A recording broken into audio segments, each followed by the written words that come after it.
दशा माता की पांचवी कहानी। राधे राधे मित्रों। एक राजा की दो रानियां थी। राजा की प्यारी रानी को लक्ष्मी कहा जाता था और दूसरी रानी को रानी होने पर भी कुलच्छड़ी कहा जाता था। एक दिन लक्ष्मी रानी क्रोध में आकर लकड़ी का पटाले मलिन कपड़े पहनकर कोप भवन में जा लेटी। राजा ने लक्ष्मी से पूछा, तुम कोप भवन में क्यों पड़ी हो? तुम क्या चाहती हो? रानी बोली, कुलच्छमी को देश निकाला दिया जाए। कुलच्छमी रानी थी, इसलिए उसे निकाला देने से राजा की बदनामी होने का डर था। इसलिए रानी को पीहर छोड़कर आने की बात सोची गई। राजा ने पट रानी को एक रथ में सवार कराया और स्वयं घोड़े पर चढ़कर रथ के साथ चलने लगे। एक बीहड़ जंगल में पहुंचकर राजा ने रथ को रुकवाया। पालकी ढोने वालों को वहां से हट जाने को कहा गया। राजा रानी को उस जंगल में छोड़कर घोड़े पर सवार होकर अपने महल में आ गया। कुलच्छड़ी के बाट जोहते सारी रात बीत गई। रानी को प्यास लगी, वह रथ से उतरकर पानी के तलाश में चल दी। रानी ने आसपास पानी खोजा, परंतु उसे कोई जलाशय नहीं दिखाई दिया। रानी ने एक फारस के जोड़े को एक तरफ जाते देखा। रानी कुलच्छमी फारस के जोड़े के पीछे चल दी। चलते चलते वह एक नदी के किनारे पहुंच गई। रानी ने सोच आदि से निवृत्त होकर उस नदी में स्नान किया और जल पीकर अपनी प्यास बुझाई। उस समय कुछ अन्य स्त्रियां भी स्नान कर रही थी। स्नान करने के बाद उन स्त्रियों ने दशा माता का डोरा लिया। उनके पास एक डोरा बच गया। उन्होंने रानी से डोरा लेने का अनुरोध किया। रानी डोरा लेकर अपने रथ में आकर बैठ गई। दशा माता ने रानी की परीक्षा लेने के लिए एक बुढ़िया का वेश धारण कर उसके रथ के पास आई। वह रानी से बोली कि बेटी, यहाँ बैठी क्या कर रही हो? रानी ने बुढ़िया से कहा, पहले तुम बताओ, तुम कौन हो? बुढ़िया ने उत्तर दिया, मैं तुम्हारी मौसी हूँ। तब रानी उसके गले लगकर रोने लगी। उसने अपनी विपदा भरी सारी कहानी बुढ़िया को बता दी। अंत में रानी ने बुढ़िया से कहा, अब मुझे केवल तुम्हारा ही सहारा है, मेरी रक्षा करो।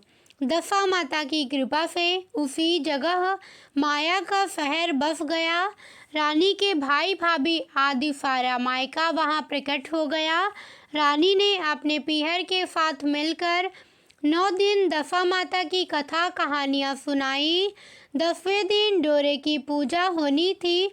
उस दिन सवेरे उठकर दशा माता ने रानी से कहा, नदी में स्नान कर आओ, वहाँ तुमको स्वर्ण कलश मिलेगा, तुम उसे ले लेना और जो डोली तुम्हें लेने आए उसमें बैठ जाना। किसी से ये मत पूछना कि यह डोली किसकी है। रानी ने नदी में स्नान किया। वह स्नान करके बाहर निकल आई तो उसे 2 स्वर्ण के कलश नदी के किनारे रखे मिले। उन्हीं के पास रेशमी वस्त्र रखे थे। उन वस्त्रों को रानी ने पहन लिया। वह चलने को तैयार हुई तो उसे डोली आती दिखाई दी। वह डोली में बैठ गई और अपने घर पहुंच गई। घर पहुंचकर उसने माया के परिवार की सब महिलाएं सहित दशा माता के डोरे की पूजा की, सुहागिनों को भोजन कराया। इसके बाद उसने पारण किया। अब रानी अपने पीहर में आनंद पूर्वक सबके साथ मिलकर रहने लगी। इधर कुछ समय बाद राजा को रानी कुलच्छड़ी का ध्यान आया। राजा ने विचार किया कि जिस दिन से मैं रानी को जंगल में छोड़कर आया हूँ, तब से उनका कोई समाचार नहीं मिला। चलकर देखना चाहिए कि रानी कुलच्छमी का क्या हाल है। मंत्रियों ने राजा को समझाया कि अब रानी से मिलना आपके लिए ठीक नहीं होगा, परंतु राजा ने मंत्रियों की बात पर कोई ध्यान नहीं दिया।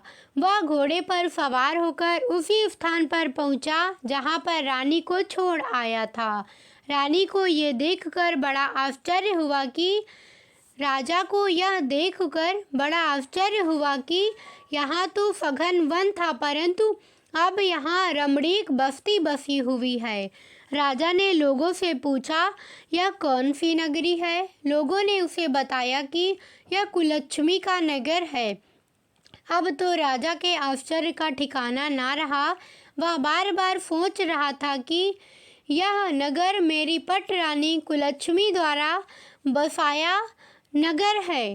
राजा ने कुलच्छमी के महल के पास जाकर सूचना भिजवाई कि उनसे अमुक देश के राजा मिलना चाहते हैं।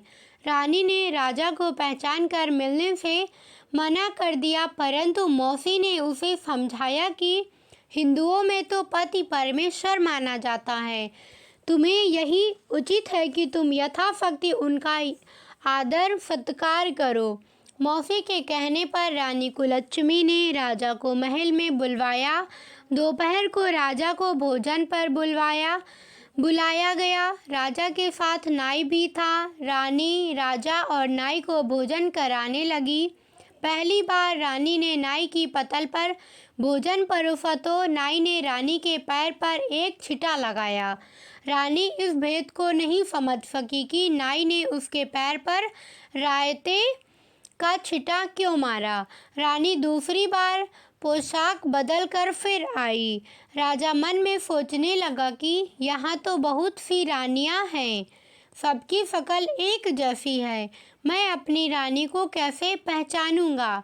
डेरे आकर राजा ने नाई से कहा, यहाँ तो कई रानियाँ हैं, मैं अपनी रानी को कैसे पहचानूं? नाई बड़ा चतुर था। वह बोला, रानी तो एक ही है, परंतु वह पोशाक बदल बदल कर हमारे सामने आ रही है। राजा ने नाई से पूछा, तुझे कैसे पता चला कि रानी एक ही है? नाई बोला कि मैंने उनके पैर पर रायते का छींटा मारा था। वह 3 बार कपड़े बदल कर हमारे सामने आई, परंतु वह छींटा उनके पैर पर तीनों बार लगा था। आगे दिन रानी ने राजा को अपने महल में बुलवाया। राजा को अपनी मेज पर बिठाकर खाना के लिए पैन का बीड़ा दिया। पान खाकर राजा पलंग पर लेट गया और रानी उसके पैर दबाने लगी। राजा ने रानी से अपने किए के लिए क्षमा मांगी और रानी को अपनी राजधानी में चलने को कहा। रानी ने कहा, आप मुझे किस मुंह से चलने को कह रहे हो? आप तो मुझे जंगल में अकेला छोड़कर चले गए थे। आप तो दूसरी रानी के कहने में मेरा परित्याग कर चुके थे। यह तो मेरी मौसी का किया हुआ है, उसी के कारण यह सब वैभव मुझे प्राप्त हुआ है, वरना आप तो मेरा सर्वनाश कर चुके थे। राजा ने रानी को बहुत समझाया। तब रानी बोली कि मैं केवल एक शर्त पर आपके साथ चल सकती हूँ।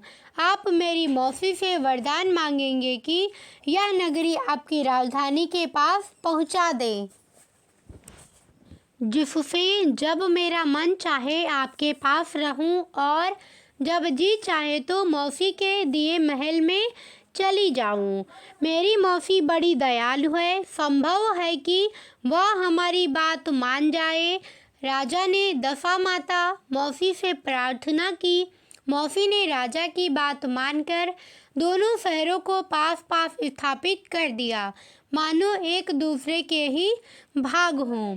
राजा ने दशा माता की कृपा का फल जानकर शहर में ढिंढोरा पिटवाया कि उसकी प्रजा दशा माता की पूजा किया करे। भगवती दशा माता ने जिस प्रकार कुलच्छमी पर दया करी, वैसे ही दया सब जनों पर करे। कैसी लगी वीडियो कमेंट करके बताना। साथ ही वीडियो को लाइक, चैनल को सब्सक्राइब करके कमेंट में हरे कृष्णा लिखना। साथ ही अपने मित्रों संबंधियों के साथ शेयर करना। धन्यवाद।